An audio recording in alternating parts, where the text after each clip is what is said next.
Bonjour, nous sommes le lundi 5 mai, vous regardez l'épisode 32 de la saison 6 du JT News Assurance Pro. En ouverture de ce JT, nous reviendrons sur les résultats et la stratégie d'AXA Assistance avec Serge Morelli. Nous parlerons ensuite de la Massif et de sa place dans Sphérène avec Gérard Andrec, président de la Mutuelle d'Assurance. Enfin, nous ferons un bilan de 2013 avec Sylvie Langlois, directrice générale de Soli Hazard.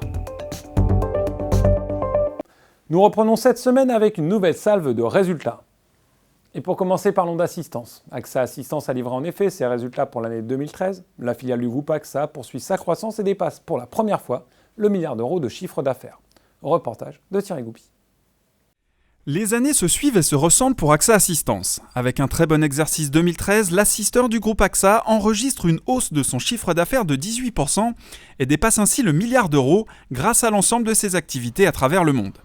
En détail, le chiffre d'affaires de l'activité automobile est en hausse de 8% à 550 millions d'euros, celui de l'activité voyage est en hausse de 4% à 245 millions d'euros. Le segment domicile, qui comprend notamment les services de conciergerie, voit son chiffre d'affaires augmenter de 9% à 186 millions d'euros, quand l'activité santé-service à la personne atteint 127 millions d'euros. Et la santé, justement, c'est un des axes de développement sur lequel l'assisteur lance de nouvelles offres. Là où avant on référençait seulement 10 cancers du poumon, aujourd'hui on est capable d'en référencer 300 types. Donc ça veut dire qu'on a des spécialisations de plus en plus pointues des équipes médicales et c'est donc un réseau qu'on entretient. Et le premier service qu'on offre sur ce réseau, c'est effectivement un service de second avis médical ouvert à tout le monde. C'est pas une médecine dédiée aux riches, c'est une médecine dédiée à tout le monde.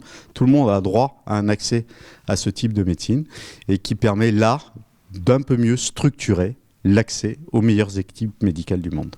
AXA Assistance poursuit également son développement à travers le monde, même si la France représente encore près d'un tiers du chiffre d'affaires global de l'enseigne. L'assisteur enregistre par exemple une hausse de son chiffre d'affaires de 21% en Asie et de 18% en Amérique latine, notamment grâce à une forte activité au Brésil. Comme nous vous l'avions promis, nous allons parler de la Massif dans ce JT. Après avoir largement abordé les résultats dans un article et un reportage dédié en milieu de semaine dernière, nous vous proposons d'écouter Gérard Andrec à propos du cas de Sphérène et de l'avenir de la Massif dans la structure. Sphérène, pour la Massif, il y a évidemment un passage qui est à régler en matière juridique et en matière de constat définitif des participations des uns et des autres. Par rapport à l'esprit du projet initial, la Massif n'a pas varié. Elle cherchait et des partages et de la solidarité financière et de plus d'intégration.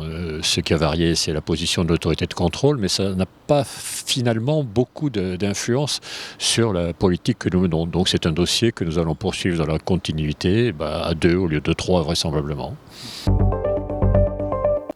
Gérard Andrec présidait là sa dernière conférence de presse de résultats pour la Massif et nous le retrouverons prochainement sur d'autres sujets partenariats. Parlons courtage maintenant avec les résultats de Soli Hazard. Le grossiste filiale de Verspirène a bouclé son année 2013 avec un chiffre d'affaires de 64 millions d'euros en hausse. Et il s'apprête à repartir en conquête après une réorganisation peut-être due à une crise de croissance. Crise de croissance, c'est peut-être un bien grand mot. Aujourd'hui, Soli Hazard, c'est 500 personnes, 500 collaborateurs. C'est vrai que ça peut s'analyser par une crise de croissance. Je pense que ça a été également poussé par les contraintes qu'on connaît sur notre marché. On a des contraintes réglementaires et juridiques qui se multiplient. Donc ça, c'est un fait qui s'impose à nous et qui nous oblige aussi à être sans doute plus pertinent sur un certain nombre de composantes. Mais on a aussi une conjoncture économique qui fait également qu'on se doit encore d'être davantage réactif. Et cette réactivité, on la trouve essentiellement dans les modèles de gouvernance de l'entreprise.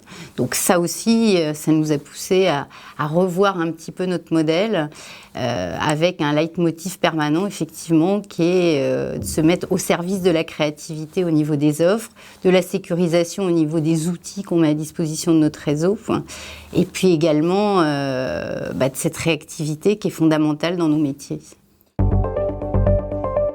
Ce JT est maintenant terminé. Cette semaine commence un dossier sur l'emploi dans l'assurance. Pour ma part, je vous retrouve lundi prochain. Très bonne semaine à toutes et tous.